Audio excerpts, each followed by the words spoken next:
friends, welcome back to Regular Secular Mama. I'm just going to get right into this video. Today we're doing a collaboration with Valerie at our Homeschool Castle. She is hosting a collaboration where we are organizing or sharing what we have in our homeschool carts or baskets or shelves, planners, homeschool supplies, all the good things.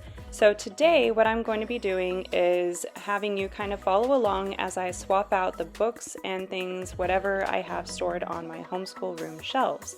I'll also share a little bit about what I keep on my cart in the living room while we're actually doing our lessons, which you may have seen in other videos that I've used before. And I'll also have my kids organize and clean out their drawer carts, which you won't see that process, but I'll show you, how we have that organized as well.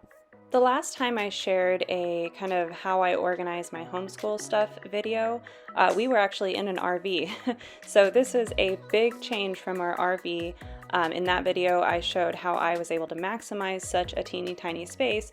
Fortunately, though, when we bought this house, it had this space kind of in between the kitchen and the dining room that I think is meant to be like an eat-in kitchen area, but it had these great built-in shelves and cabinets that were just perfect for all of our homeschool supplies. So almost everything we use for homeschool is stored in this space. When I'm getting ready for a new school year, we take, hopefully a short break in the summer. But my process is typically to go through everything that's there. I like to actually put my hands on almost every single thing that's in this space because chances are things are going to get kind of shoved in between or, laid on a shelf and forgotten about. Or thrown in a drawer. So I really like to actually put my hands on everything, maybe not literally every piece of paper, but at least every book, every drawer, every material, and clear out things that are old that we just don't use or we don't use anymore.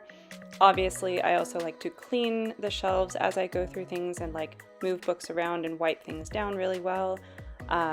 Pull out materials that we've been collecting and hoarding and just really get it organized and fresh and clean for the new school year.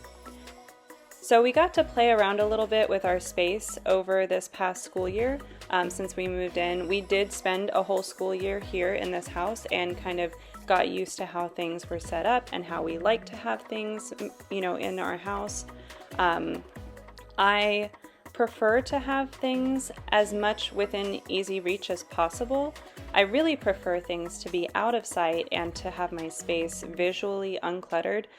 But then when I do that and keep things covered up, I wind up not actually using them. So it does look cluttered. I don't like the visual clutter, but I find that we do use things more if they're just right there in front of me. Now, because of that, I don't have things stored away. I really don't have totes or boxes of anything stored anywhere else in my house. I don't have a box of old curriculum or old records up in my attic. I don't have totes in some closet somewhere. This really is almost everything that we have for homeschool. So it's really important that I get stuff out of my house if we're not using it because I just don't want all that clutter. Now, a friend of ours did host a kind of a mom's homeschool swap at her house. It kind of was just an excuse to get together and hang out, but we did wind up bringing a ton of books and things to kind of swap with other homeschool moms. I was able to get rid of, I think, 4 or 5 big totes of books. So that was really nice just to get it out of my house. Now here what I'm doing is swapping out my literature and readers for the school year. I took the old things that we were done using to the living room where all of our books are stored on bookshelves so the kids and I could go through and decide what to keep and what to pass along. I usually just let the kids pick what they want to keep unless it's something we didn't get around to reading and I think we might use it in the future. And then the fun part for me is pulling out my printed Build Your Library lesson plan and book list so I can organize the lesson books and literature and readers for level 7 that we're using this year. This time I'm mostly sticking to the lesson plan as written, especially with the read alouds. The kids will have some options on their readers, and there will be more on that on another video, but I'm setting aside the spines that we're going to use, organizing the literature read alouds in order and the readers in order. I went ahead and just purchased all the literature and assigned readers. and if my kids want to choose something else for readers, we can get that at the library. As far as knowing what to purchase and what to get at the library, like I said, I did get all the literature and readers just so they are sitting there on my shelf exactly when I need them and I don't have to worry about putting them on hold. But for the other books that we read for our lessons, I decided to purchase all of the spines, and then I also purchased any book that was going to be used for more than like 3 or 4 weeks. If it was going to be used for just a couple of weeks, I did go ahead and make lists at my library. They allow you to make lists that you can organize what you need, and so I have a list for like week 1, week 2, week 3, and then that week, when I'm prepping for that week, I just put all the things on that list on hold. So it's a really easy way to front load all of my thinking and planning, which is how I prefer to get ready for the year. Lastly, I pulled out all the spines that we're going to be using for world geography, and those are going to go onto my book cart in the living room.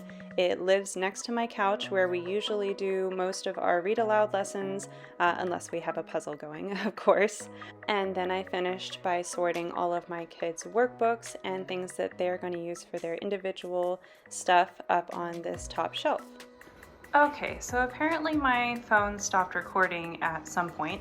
But here's where we're at now. I have curricula and things that we may use in the future up here. These are a couple of things that I still want to get rid of at some point, but I'm just not ready to get rid of it just yet. Some writing resources here, all of our pencils and markers and things.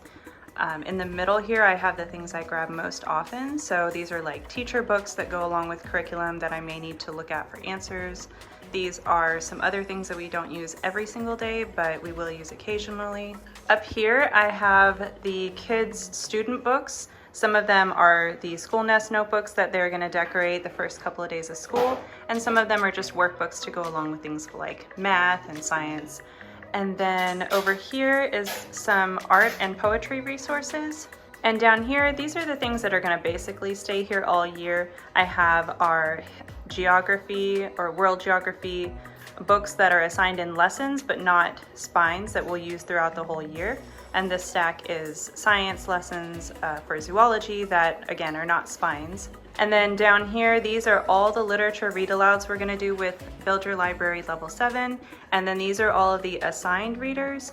I'll do a separate video later telling how we are gonna address doing assigned readers, because I like to give the kids options, but I also want to stick to the curriculum as closely as possible this year, just to, save my sanity. Now this whole crazy mess over here I need to deal with. So I'm gonna pull my cart from the living room over here and just start organizing the books on there. Just kidding, I was having some technical difficulties trying to film the rest of that video that day, so here's what I have on my book cart. I have all of the spines for world geography, and I think the spine for science is actually somewhere else because we were using it. But they live on this shelf of this cart, and this cart stays next to my living room couch because we almost always do our read aloud lessons cozy in the living room. And then the bottom of the cart just has like a couple of coloring books and clipboards and things, and the top has our literature read aloud for the current week, and usually my kids' independent reader, which is not there. Here is the rest of all of our book storage in all of its glory. Back in our homeschool space, I didn't show you the other side of the room. So behind me are those built-ins and that little table. And on this side is a little bit more storage. So each of my kids has one of these drawer carts that they keep all their stuff organized, mostly by subject. And then in the middle, we have some science supplies, some office supplies. I believe this one has like photos and things, and some manipulatives to go with math. And then my son's drawer cart's over here. And then we have just extra fun science books and things, and then our extra world geography and history books. And then up top is where I usually put whatever we get at the library. And now we are off to organize our drawers and decorate our notebooks and clean up the mess. Thank you so much to Valerie at our Homeschool Castle for hosting this collaboration. And as always, thank you for watching. I appreciate you so much. I'll see you next time. Bye.